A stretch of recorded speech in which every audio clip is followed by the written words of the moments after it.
A panel of foreign specialists at the Wilson Center, a renowned U.S. think tank, claims that the U.S. has accidentally formed an axis of the sanctioned, and urges the country's leaders to reconsider its sanctions strategy. Experts say the U.S. should reconsider its use of oil and other sanctions after economic pressure pushed China, Iran, Russia, and Venezuela into strong commercial alliances instead of isolating them as Washington hoped. We've pushed together the sanctioned countries and given them a reason to create an alliance and form financial ties that allow them to evade those sanctions. James Bosworth, author of the Latin America Risk Report, was quoted as saying by Sant Global Platts. Any individual country being sanctioned could be punished, but together they have the ability to conduct back trading, he continued. The Biden administration has stated that it will reverse its predecessor's bad actions, but talks in Vienna to lift sanctions on Iran, which are now in their fourth month, have revealed Washington's opposition to removing the basic features of the coercive measures. By September, when a new government in Tehran takes office, Sant Global Platts, a London-based distributor of energy and commodities information, expects the U.S. to lift sanctions on Iran's oil, petrochemical, shipping, and other industries.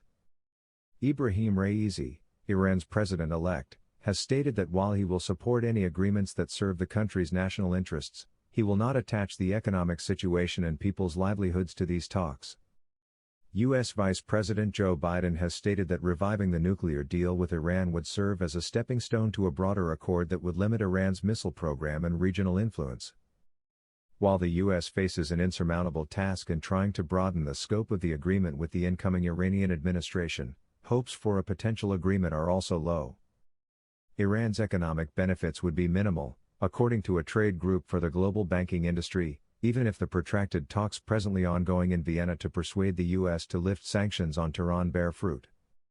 A return to the 2015 accord, which would keep many sanctions in place, is the most likely outcome of the JCPOA negotiations. In a new analysis, the Institute of International Finance, IIF, argued that such a restricted deal would dissuade considerable investment by Western corporations, making a sharp increase in GDP improbable. The resurrection of the JCPOA is unlikely to improve Iran's economy, according to a global body. Iran, according to a worldwide finance industry trade group. After years of false promises from global economic liberalism, the dominant belief is that a resistance economy, which forms an economically connected regional bloc, offers better chances for Iran's economic prosperity. Meanwhile, in recent years, pragmatic cooperation has evolved into a collaboration of countries that are more explicitly opposed to the US-led international system.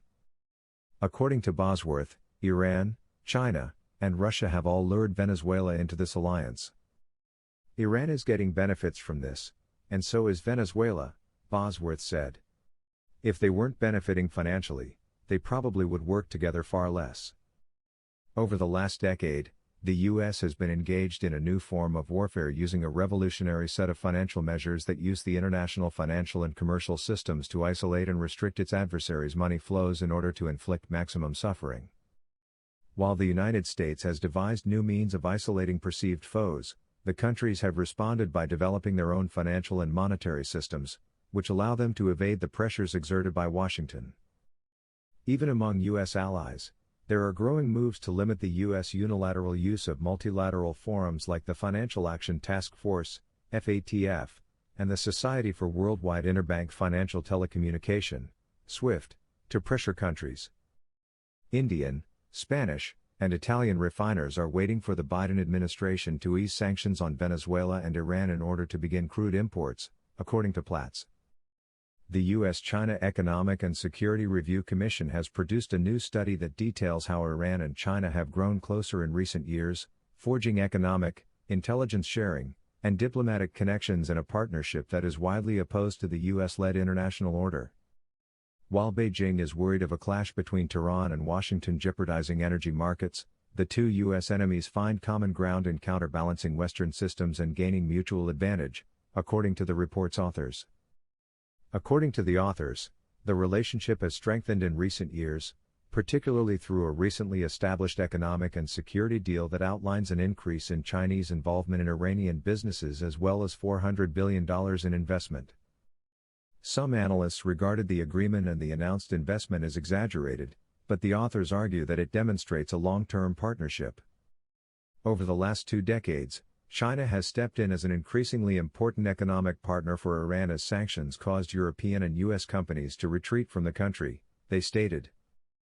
Between 2003 and 2014, yearly commerce between China and Iran surged by more than ninefold, from $5.6 billion to $51.8 billion, a new high.